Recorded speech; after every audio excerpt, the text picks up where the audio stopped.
नमस्कार, प्रभात टीवी में आप सबका स्वागत है। मैं हूं रमेश भगत। राजनांदगांव शहर के पुलिस लाइन में सोमवार को कोरकोट्टी नक्सली हमले में शहीद जवानों की शहादत की 12वीं बरसी पर श्रद्धांजलि सभा का आयोजन किया गया। इस अवसर पर जनप्रतिनिधि सहित पुलिस विभाग से जुड़े अधिकारी कर्मचारी शामिल हुए और शहीदों को भावभीनी श्रद्धांजलि अर्पित की। 12 जुलाई वर्ष 2019 को तत्कालीन पुलिस अधीक्षक विनोद कुमार चौबे सहित 29 पुलिस जवान नक्सली हमले में शहीद हो गए थे। उनकी शहादत की याद में वीर शहीदों को नमन करने प्रतिवर्ष राजनांदगांव शहर के पुलिस लाइन में श्रद्धांजलि सभा का आयोजन किया जाता है। इस आयोजन में नक्सली हमले में शहीद हुए 29 जवानों की शहादत को नमन करते हुए शहीद परिवार के सदस्यों को शाल श्रीफल भेंट किया गया। इस अवसर पर वीर शहीदों को नमन करने देशभक्ति गीतों और भजनों का आयोजन भी किया गया। पुलिस विभाग के द्वारा शहादत की 12वीं बरसी पर नक्सलियों के साथ डटकर मुकाबला करने और नक्सल आतंक को खत्म करने की बातें कही। वहीं महापौर, कलेक्टर और पुलिस अधीक्षक ने शहीदों की शहादत को नमन किया। इस दौरान राजनांदगांव की महापौर हेमा देशमुख ने शहीद जवानों को नमन करते हुए कहा कि हमारी सुरक्षा के लिए अपनी जान गंवाने वाले शहीदों का कर्ज छत्तीसगढ़ कभी नहीं भूलेगी। कलेक्टर तारण प्रकाश सिन्हा ने कहा कि 12 जुलाई के शहीद जवानों को हम सब ने आज श्रद्धांजलि अर्पित की है। वहीं पुलिस अधीक्षक डी श्रवण कुमार ने कहा कि शहीद परिवारों के साथ पूरा पुलिस विभाग खड़ा है। शहीद परिवारों की समस्याओं का निराकरण किया जाएगा। सर्वप्रथम तो शहीद विनोद चौबे जी और साथ में 28 जवानों को मैं नमन करना चाहती हूँ। उनका ये कर्ज छत्तीसगढ़ कभी नहीं भूलेगा, जिन्होंने हमें बचाने के लिए, हमारी सुरक्षा के लिए अपनी जान गंवा दी। जो 12 जुलाई 2009 को मानपुर क्षेत्र में जो तत्कालीन एसपी साहब और जो उनके साथ 29 जवान शहीद हुए थे, उनको नमन करने के लिए, उसको श्रद्धांजलि देने के लिए आज ये श्रद्धांजलि सभा आयोजित की गई थी। 12 जुलाई 2009 का अंतर्गत 29 जवान हमारा उसका तत्कालीन एसपी साहब श्री चौबे साहब का शहादत हुआ है। उन्हीं का स्मरण में आज यहाँ पे पुलिस लाइन में कार्यक्रम आयोजित किया गया है। शहीद विनोद चौबे जी को और उनके सारे उस दिन जो शहीद हुए हैं सारे वीर शहीदों को नमन करता हूँ, प्रणाम करता हूँ, उनके जज्बा को सलाम करता हूँ। और उन्होंने देश के लिए, समाज के लिए, राष्ट्र के लिए जो किया है वो कभी भुलाया नहीं जा सकता। साहब चौबे जी सहित जिन जवानों ने शहादत दी है, मैंने अपनी श्रद्धा सुमन अर्पित करता हूँ। वतन पे मरने वाले को शहादत का दर्जा हम देते हैं और हमेशा हम उन्हें याद रखते हैं। मदनवाड़ा के कोरकट्टी में जो नक्सलाइटों ने हमारे जवानों को घेर कर, एम्बूस लगाकर उनसे दो हाथ किए, लेकिन हमारे 29 जवान उसमें शहीद हुए, जिसमें विनोद चौबे जी एसपी साहब और उनकी पूरी टीम उस बहुत जाबाजी से और बहुत साहस से उन्होंने अपने कर्तव्यों का निर्वहन किया। और सभी शहीदों को नमन करता हूँ, जिन्होंने छत्तीसगढ़ की इस धरती में नक्सलियों से संघर्ष करके अपने प्राण आहुति दी है। छत्तीसगढ़ हमेशा उनका आभारी रहेगा। रामपुर थाना क्षेत्र के अंतर्गत ग्राम कोरकोटी के समीप राजनांदगांव के तत्कालीन पुलिस अधीक्षक विनोद कुमार चौबे और अन्य पुलिस जवानों की नक्सली हमले में शहादत हुई थी। उनकी शहादत की बरसी पर राजनांदगांव पुलिस विभाग द्वारा इन दिन को शहीद दिवस के रूप में मनाया जाता है, जिसमें नक्सल हमले में जिले भर के शहीदों को श्रद्धा सुमन अर्पित किया जाता है। शहर के पुलिस लाइन में बने शहीद स्मारक में पुलिस विभाग व जनप्रतिनिधियों सहित शहीद परिवार के लोगों ने पुष्पांजलि अर्पित की और शहीदों के परिजनों और वीर शहीदों के तस्वीरों पर वीर शहीदों के तस्वीरों पर पुष्प अर्पण करते हुए फपक पड़े। इस दौरान शहीद गीता भंडारी की पत्नी ने कहा कि आज 12 वर्ष हो गए हैं, उनके पति का स्मारक नहीं बना है। लाख कोशिशों के बाद भी अब उनके पुत्र को नौकरी नहीं मिली है। अधिकारी आश्वासन देकर भूल जाते हैं। सर, ऐसे कोई बदलाव है ही नहीं है, क्योंकि मेरा तो अभी तक मेरे पति का स्मारक ही नहीं बना है। पूरा गांव के लोग ही इकट्ठा होते हैं, ऐसी फोटो रख के ही पूजा करते हैं। अभी तक न स्मारक नहीं बना है, न बेटे को नौकरी नहीं लगा है, अनुकंपा मेरे को मिले ही नहीं मेरे बच्चे को। शहीद दिवस के अवसर पर शहर के पुलिस लाइन में आयोजित श्रद्धांजलि सभा में शहीदों की तस्वीरों को रखकर उन्हें शहर के गणमान्य नागरिक, जनप्रतिनिधि, पत्रकारों और पुलिस विभाग से जुड़े अधिकारी कर्मचारी को द्वारा पुष्पांजलि अर्पित की गई। इस अवसर पर शहीदों की याद में वृक्षारोपण और रक्तदान शिविर का आयोजन भी किया गया। राजनांदगांव से प्रभात टीवी के लिए अंकालू साहू की रिपोर्ट। जवान के घायल परिजनों से किसान नेता ने की मुलाकात। योगेश तिवारी ने हर संभव सहयोग करने का दिया आश्वासन और मारपीट की निंदा। छुट्टी पर आए सेना के जवान सूर्या चौहान को झूठे मामलों में फंसाकर जेल भेज दिया गया। वहीं कांग्रेस पार्टी के कार्यकर्ताओं ने जवान के परिजनों से कलेक्टर निवास के सामने खुलेआम पुलिस की मौजूदगी में मारपीट की। इससे निंदनीय कृत्य और कुछ नहीं हो सकता। देश की सेवा कर रहे जवानों के साथ इस तरह का बर्ताव कांग्रेस पार्टी का संस्कार है। यह बातें किसान नेता योगेश तिवारी ने कही। रविवार को फौजी सूर्या चौहान के घायल परिजनों से मुलाकात की और इस लड़ाई में हर संभव सहयोग करने का आश्वासन दिया। उन्होंने बताया कि जवान के परिजनों को बुरी तरह पीटा गया है। जवान के दोनों भाई के हाथ और पैर में गंभीर चोट आई है। उनके कार व दोपहिया वाहन को भी कांग्रेस के कार्यकर्ताओं ने तोड़फोड़ किया। यह सारी घटना कलेक्टर निवास के सामने हुई। ऐसे में जिला मुख्यालय में कानून व्यवस्था का सहज अंदाजा लगाया जा सकता है। पुलिस मुख्य दर्शक बनी रही और कांग्रेस के कार्यकर्ता जवान के परिजनों को पीटते नजर आए। बावजूद दोनों पक्षों की FIR दर्ज करने के दौरान पुलिस की भूमिका पर भी सवाल खड़े हो रहे हैं, क्योंकि जवान के परिजनों का आरोप है कि नामजद FIR लिखने के लिए बोलने पर आरोपी अज्ञात कर दिया गया। वहीं कांग्रेस के कार्यकर्ताओं की रिपोर्ट पर जवान के परिजनों पर अपराध पंजीबद्ध कर लिया गया है। ऐसी स्थिति में पुलिस की कार्यप्रणाली को लेकर शहर में तरह तरह की चर्चाएं हो रही है। किसान नेता ने कांग्रेस के कार्यकर्ताओं की इस कृत्य की घोर निंदा की। छत्तीसगढ़ के इतिहास में और बेमेतरा के इतिहास में इस तरह से पहली घटना है कि हमारे जो छत्तीसगढ़ के जो जवान हैं, जिनका पूरा परिवार पूरा सेना में है, जो पूरा देश को समर्पित है, उस परिवार के एक सदस्य सूर्या चौहान के साथ जिस तरह से दुर्व्यवहार किया गया, मारपीट किया गया, उनके परिवार के साथ गाली गलौज किया गया, उसके भाइयों को मारा गया, उनकी गाड़ियों में तोड़फोड़ की गई, कितनी शर्मनाक घटना है। ऐसे घटना को जो अंजाम देने वाले लोग हैं उनके खिलाफ कार्रवाई होनी चाहिए। जबकि पुलिस वाले इनके खिलाफ कार्रवाई कर रहे हैं। सोशल मीडिया में अगर किसी ने कुछ लिखा है तो एक कानून का दायरा होता है, उस दायरे में उस नियम में उनके खिलाफ कार्रवाई होनी चाहिए। जैसे कोई आतंकवादी है, 25-25, 30-30 पुलिस वाले उनके घर में आ रहे हैं पकड़ने के लिए, उनके खिलाफ कार्रवाई कर रहे हैं, जबकि उनका परिवार लिखित रूप से जो लोग मारपीट किए उनके खिलाफ रिपोर्ट दर्ज करा रहे हैं, लेकिन रिपोर्ट लिखने के लिए तैयार नहीं। इस तरह से प्रशासन आँख बंद करके बैठी हुई है और ऐसे अपराधियों को संरक्षण दे रही है। तांबा, पीतल, कांसा, aluminium, stainless steel, cooker, mixie सभी प्रकार के बर्तनों के चिल्लर एवं थोक विक्रेता। यहाँ पर कुकर, मिक्सी, गैस चूल्हा बनाए जाते हैं।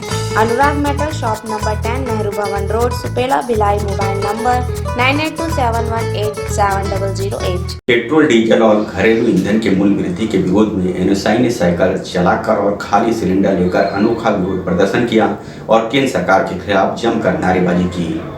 छत्तीसगढ़ प्रदेश NSUI के आह्वान पर एवं जिला अध्यक्ष आदित्य सिंह और राष्ट्रीय समन्वयक आशीष यादव के निर्देशानुसार दुर्ग जिला NSUI के तत्वाधान में भिलाई नगर विधानसभा NSUI द्वारा विरोध प्रदर्शन किया गया। केंद्र सरकार के द्वारा निरंतर पेट्रोल, डीजल एवं घरेलू सिलेंडर के मूल्यों में वृद्धि किए जाने पर जिला दुर्ग NSUI द्वारा जिला सचिव विशेष गौतम और भिलाई नगर विधानसभा उपाध्यक्ष शिवम तोमर के नेतृत्व में भिलाई सिविक सेंटर में NSUI कार्यकर्ताओं द्वारा शर्ट उतारकर एवं जिला अध्यक्ष आदित्य सिंह ने साइकिल पर सवार होकर गैस सिलेंडर को सिर पर उठाकर पूरे सिविक सेंटर का चक्कर पूरा किया। पद यात्रा के बाद सिविक सेंटर चौक में प्रधानमंत्री नरेंद्र मोदी का पुतला दहन कर बढ़ती महंगाई का विरोध प्रदर्शन किया और जमकर नारेबाजी भी की गई। साथ ही कहा गया कि आने वाले समय में अगर पेट्रोल, डीजल, घरेलू गैस के दामों में वृद्धि नहीं रुकी तो NSUI संयुक्त रूप से राष्ट्रीय राजमार्ग तक घेरने, बाधित करने का कार्य करेगी। जिस प्रकार दिन प्रतिदिन पेट्रोल, डीजल और घरेलू गैसों के दामों में वृद्धि हो रही है, इसको लेकर पिछले कई महीनों से लगातार कांग्रेस पार्टी के निर्देश पर हम NSUI के साथी पूरे प्रदेश भर में विरोध प्रदर्शन कर रहे हैं, आंदोलन कर रहे हैं। लेकिन केंद्र में बैठी भाजपा की सरकार, नरेंद्र मोदी की सरकार पूरी तरह से बहरी और अंधी हो गई है। ना उनको छात्रों का, युवाओं का कोई आंदोलन दिख रहा है, ना लोगों की जेब पे पड़ने वाले डाकों की आवाज सुनाई दे रही है। हम NSUI के लोगों ने आज साइकिल चला करके विरोध जताया है कि जो लगातार पेट्रोल डीजल के दामों में वृद्धि हो रही है उस पर जल्द से जल्द रोक लगाई जाए, नहीं तो ये आंदोलन हमारा आगे आने वाले समय में और भी विकराल रूप लेगा। जरूरत पड़ने पर हम नेशनल हाईवे पर बैठेंगे, चक्का जाम करेंगे और नरेंद्र मोदी तक अपनी बातों को पहुंचाने का काम करेंगे। केंद्र सरकार के द्वारा लगातार बढ़ाए जा रहे पेट्रोल डीजल और रसोई गैस के मूल्य वृद्धि को लेकर प्रदेश की कांग्रेस सरकार के द्वारा विरोध दर्ज कराया जा रहा है, लेकिन केंद्र सरकार महंगाई को कम करने में विफल साबित हो रही है, जिससे आम जनता महंगाई के बोझ तले दबती जा रही है और केंद्र की मोदी सरकार मौन है। कांग्रेसियों के विरोध प्रदर्शन का मोदी सरकार पर क्या प्रभाव छोड़ती है, ये देखने वाली बात होगी। प्रभात टीवी के लिए योगेश वर्मा की रिपोर्ट। सिटी बस के कर्मचारी ने बस शुरू करने की मांग को लेकर कलेक्टर को सौंपा ज्ञापन। लंबे समय से सिटी बस संचालन बंद होने से कर्मचारियों की आर्थिक स्थिति हो चुकी है खराब। कोरोना काल की शुरुआत से लेकर ही प्रशासन ने पिछले साल से सिटी बस के संचालन को बंद कर दिया गया था, जिसकी वजह से उसमें कार्यरत कर्मचारी बेरोजगार हो गए थे। सभी कर्मचारियों ने मिलकर आज कलेक्टर को ज्ञापन सौंपा और सिटी बस के संचालन की मांग की। बिलासपुर में बढ़ती जनसंख्या और सस्ते आवागमन की मांग को देखते हुए प्रशासन द्वारा कुछ वर्षों पूर्व शहर में सिटी बस संचालन का निर्णय लिया गया था। इसके साथ ही शहर के अलग अलग स्थानों में लोगों के आने जाने के लिए सिटी बस की सुविधा उपलब्ध कराई जा रही थी। इसके लिए शहरी सार्वजनिक यातायात सोसाइटी को दुर्गाबा कंपनी संचालित कर रही थी। पिछले वर्ष 22 मार्च से कोरोना संक्रमण के कारण लगे लॉकडाउन की वजह से सिटी बसों का संचालन बंद कर दिया गया था, जिसके कारण सभी कर्मचारी, ड्राइवर, कंडक्टर, चेकर सैकड़ों की संख्या में बेरोजगार हो गए थे। इस दौरान अब सिटी बस में काम करने वाले कर्मचारियों को किसी प्रकार से सैलरी, आर्थिक सहायता प्रदान नहीं की गई है, जिसकी वजह से उनकी अर्थव्यवस्था बुरी तरह खराब हो गई है। इस दौरान दुर्गाबा कंपनी ने भी सिटी बस संचालन करने से असमर्थता जाहिर कर दी थी, जिसके बाद अब तक सिटी बस का संचालन पुनः शुरू नहीं हो पाया है और इस वजह से कर्मचारियों को दिक्कत का सामना करना पड़ रहा है। इसी मांग को लेकर सिटी बस में कार्यरत कर्मचारियों ने बड़ी संख्या में कलेक्ट्रेट पहुंचकर कलेक्टर के नाम ज्ञापन सौंपा। ये का विगत 22 मार्च 2020 से जो है सिटी बस को कोरोना संक्रमण के नाम से बंद कर दिया गया था। विगत 1.5 साल से हमारे सभी कर्मचारी भाई जो है बेरोजगारी की स्थिति में भी जी रहे हैं। ये इंतज़ार कर रहे थे कब सिटी बस चालू होगा। अभी अब पता चला कि पुराने जो हमारे ठेकेदार हैं वो छोड़ दिए अपना ठेका। तो कलेक्टर महोदय से यही मांग करने आए हैं कि अगर नगर निगम या कोई भी प्राइवेट ठेका जब कभी भी हो तो हमारा ध्यान दिया जाए, हमको रखा जाए इसमें, ताकि हमारी ये जो बेरोजगारी, आर्थिक तंगीपन है ये दूर किया जा सके। सिटी बस चालू करवाने की मांग में आए हैं। सिटी बस चालू करने की मांग में आए हैं। सब चीज़ तो चालू हो गई, ट्रेन चालू हो गई है, बस चालू हो गई, प्राइवेट बस, ऑटो, टैक्सी सब चल रही है। सिटी बस क्यों चालू नहीं कर रही है प्रशासन? हम 120 कर्मचारी हैं जो बिना रोजी रोटी के हम लोग हैं। घर किराए के मकान में रहते, छोटे बाल बच्चे हैं, इसलिए इतना आज हो जाएगा, कल हो जाएगा, चालू बोल रहे हैं, अभी तक चालू नहीं हो रहा। इसलिए हम कलेक्टर साहब के पास आए हैं। जहां एक और कोरोना की महामारी से लोग परेशान हैं, वहीं दूसरी तरफ बढ़ती महंगाई को देखते हुए अपना जीवन यापन कैसे करें यह सोचने पर मजबूर हो गए हैं। अब देखना यह है कि कर्मचारियों की यह मांग शासन तक कब तक पहुंचती है और सिटी बस का संचालन कब शुरू हो सकता है। प्रभात टीवी के लिए बिलासपुर से संतोष मिश्रा की रिपोर्ट। मुख्यमंत्री भूपेश बघेल ने लोकवाणी में विकास का नया दौर विषय पर की बातचीत। अब तक अपने कार्यकाल में किए गए विकास कार्यों की दी जानकारी। लोकवाणी को सुनने राजनांदगांव में की गई थी व्यवस्था। मुख्यमंत्री भूपेश बघेल ने आकाशवाणी से प्रत्येक माह प्रसारित होने वाली लोकवाणी की 19वीं कड़ी में श्रोताओं से बातचीत करते हुए कहा कि छत्तीसगढ़ के हर क्षेत्र में भरपूर विकास हमारी सरकार की प्राथमिकता में है। यही वजह है कि प्रदेश में 2.5 वर्ष में विकास का एक नया स्वरूप नजर आ रहा है। यहाँ हर छत्तीसगढ़ियों के सपने और आकांक्षाओं से पूरा करने का कार्य हो रहा है। इस तरह से ये बात है अभिमान की। छत्तीसगढ़िया स्वाभिमान के महत्वपूर्ण संकल्प के साथ हम नवा छत्तीसगढ़ कर रहे हैं। मुख्यमंत्री लोकवाणी में विकास का नया दौर विषय पर प्रदेशवासियों से बातचीत कर रहे थे।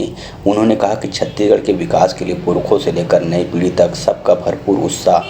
यह खुशी की बात है कि इसे पूरा करने और उसके सपनों में रंग भरने का अवसर हमें मिला।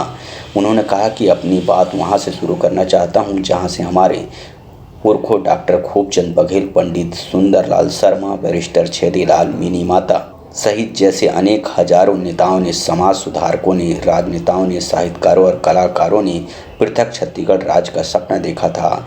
इसके लिए संघर्ष किया था। वास्तव में ये भारत के नक्शे में सिर्फ एक अलग राज्य के रूप में एक भौगोलिक क्षेत्र की मांग नहीं थी, बल्कि इसके पीछे सदियों की पीड़ा थी।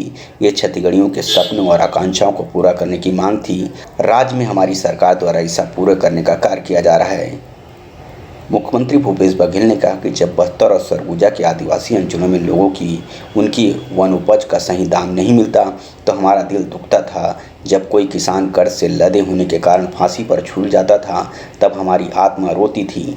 जब हम छत्तीसगढ़िया आकांक्षाओं की बात करते थे उसमें जाति, धर्म, समाज, वर्ग जैसी चीज़ों से ऊपर उठकर ऐसे विकास की बात करते हैं जिसमें हमारी परंपराओं और संस्कृति का सम्मान हो, जिसमें छत्तीसगढ़ी भाई बहनों के श्रम और उपज के सम्मान का भाव हो, छत्तीसगढ़ के स्वाभिमान की बात हो। सीमेंट कंक्रीट की चमक हमारे लिए कोई मायने नहीं रखती, हमारे लिए तो छत्तीसगढ़िया भाई बहनों की आंखों की चमक और चेहरे की मुस्कुराहट ही महत्वपूर्ण है। मोदी जी की लोकवाणी कार्यक्रम में छत्तीसगढ़ के विकास की गाथा पढ़ी गई। उस विकास की गाथा बताई गई जो हमारे मुख्यमंत्री ने 2.5 साल में किया। चाहे सड़कों की बात हो, जो पूरे सुदूर जंगल स्थलों में सड़कें बिछाई गई है, चाहे जल की बात है तो जल जीवन के माध्यम से लोगों को प्रति व्यक्ति 55 लीटर जल की व्यवस्था की गई। विकास करना है। आज के प्रसारण, आज की जो कड़ी थी विकास के दौर पर केंद्रित थी, जिसमें सभी सम्मानित छत्तीसगढ़ की जनता ने जो पूछा उसका जो क्वेश्चन और आगे क्या क्या विकास है उसका सभी योजना जो बनाई है जानकारी दी। लोकवाणी में पूरे प्रदेश की जनता ने उन्हें सुना और आज माननीय मुख्यमंत्री द्वारा जो विशेष रूप से ग्रामीण और आदिवासी वनांचलों के लिए जो योजनाएं उन्होंने लागू की है, जिसका लाभ ग्रामीण जनता उठा रही है, चाहे वो शिक्षा की बात हो, चाहे वो स्वास्थ्य की बात हो, चाहे वो जल की उपलब्धता हो, चाहे गांव-गांव तक पहुंच मार्ग बनाकर कई पुलिया और सड़कों का निर्माण करके उन्होंने सड़कों का जाल पूरे ग्रामीण अंचलों में बिछाया है और आगे भी हमारे ग्रामीण अंचल के लोगों को, आदिवासी अंचलों के लोगों को इस तरह की सुविधाएं माननीय मुख्यमंत्री द्वारा हमेशा तत्परता से उपलब्ध कराई जाती रहेगी। और बिजली भी माजरा टोला से लेकर गांव-गांव तक पहुंच चुकी है।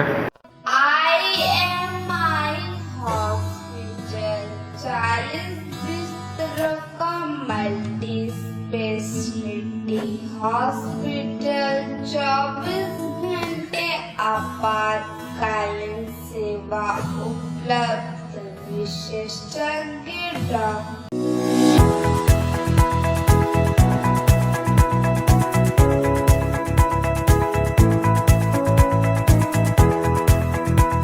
जय जगन्नाथ सेवा समिति ने कोरोना गाइडलाइन का पालन करते हुए भगवान जगन्नाथ की रथ यात्रा निकाली, जिसमें भक्त शामिल हुए।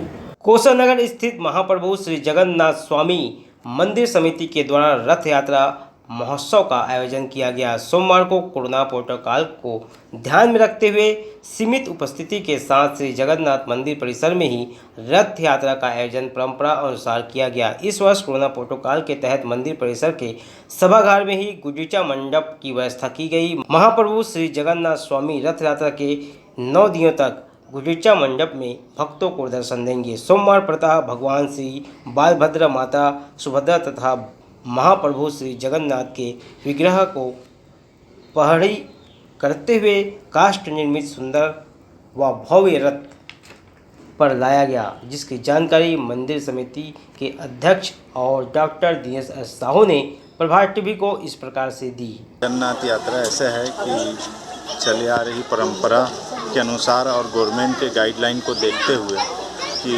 महाप्रभु जगन्नाथ की रथ यात्रा को हम बाउंड्री के अंदर ही निकाल कर उसके गाइडलाइन को देखते हुए हम सभी लोग यहाँ रथ को खींचेंगे और महाप्रभु से आशीर्वाद लेंगे। यहाँ सभी समस्त कोषानगर व उत्कल समाज के लोग और समिति के सदस्य लोगों के द्वारा ये रथ को खींचा जाएगा और महाप्रभु से आशीर्वाद लिया जाएगा। आज भगवान जगन्नाथ, बलभद्र, सुभद्रा जो है जनकपुर माने अपने माँ के पास जा रहे हैं। आज जो जा रहे हैं, आज उनका मायके माने माँ के घर जा रहे हैं वापसी। जगन्नाथ यात्रा ऐसे की परंपरा चला आया है और इसको हम लोग बड़े धूमधाम से मनाते हैं, लेकिन ऐसा ये युग आ गया कोरोना युग। कोरोना के चलते हम लोग सरकारी गाइडलाइन के माध्यम अनुसार चल रहे हैं। जैसे हम लोग को गवर्नमेंट बोल रहे सरकारी कर्म के उद्धार से हमको चलना पड़ रहा है। कैसे कैसे पूजा पाठ किया आज, कैसे जैसे हम लोग परंपरा जैसे करते आते पूजा पाठ, हम लोग भगवान जी को निकाले बाहर, रथ पे बैठा रहे, बाउंड्री के अंदर ही अपन को भगवान जी को यात्रा करके वापस मौसी जी के घर पे, तो अपन क्या मौसी जी के घर लेके जाते थे, लेकिन किसी कारण वर्ष कोरोना के माध्यम के कारण कि हम लोग को जगन्नाथ मंदिर के प्रांगण में हमको उसको विराजमान करना पड़ रहा है 9 दिन। कोरोना काल के वजह से जगन्नाथ यात्रा को मंदिर समिति ने कोरोना गाइडलाइन के अनुरूप बनाया और इस दौरान भक्तगणों ने भगवान जगन्नाथ से विश्व में शांति समृद्धि की कामना भी की। प्रभात टीवी के लिए योगेश वर्मा की रिपोर्ट। नेहरू नगर स्थित राष्ट्रीय होटल में लंबे समय से चल रहे सेक्स रैकेट का भांडा फोड़कर सुखेला थाना पुलिस ने 2 युवती और 1 युवक को गिरफ्तार किया है। सुखेला थाना क्षेत्र के नेहरू नगर के एक निजी होटल राजश्री में लंबे समय से जिस्म फरोशी का धंधा चलने की शिकायत लगातार पुलिस को मिल रही थी, जिस पर कार्रवाई करते हुए सुपेला पुलिस ने राजश्री होटल के कमरा नंबर 106 से 1 युवक और 2 युवती को गिरफ्तार किया है। पुलिस इनके विरुद्ध पीटा एक्ट के तहत कार्रवाई कर रही है। पुलिस से मिली जानकारी के अनुसार सेक्स रैकेट में लिप्त इन युवतियों को लखनऊ और कलकत्ता से लाया गया था। वहीं सुपेला पुलिस अब होटल संचालक और स्टाफ की भूमिका को लेकर पूछताछ कर रही है, जिसकी जानकारी एसपी प्रशांत अग्रवाल ने मीडिया को इस प्रकार से दी। कल एक इनपुट मिली थी जिसमें एक होटल में सेक्स रैकेट के कुछ मेंबर्स के होने की सूचना मिली थी, जिसपे महिला थाना प्रभारी के माध्यम से पीटा एक्ट के तहत कार्रवाई करी गई है। उसमें 3 आरोपियों को अरेस्ट कर। एसपी प्रशांत अग्रवाल के पदभार ग्रहण के साथ दुर्ग जिले में अपराध का सिलसिला चल पड़ा है। 2 गोलीकांड की घटना के बाद अब सेक्स रैकेट, ये घटनाएं मानो एक तरफ से कप्तान के लिए एक बड़ी चुनौती बनी हुई है। प्रभात टीवी के लिए योगेश वर्मा की रिपोर्ट।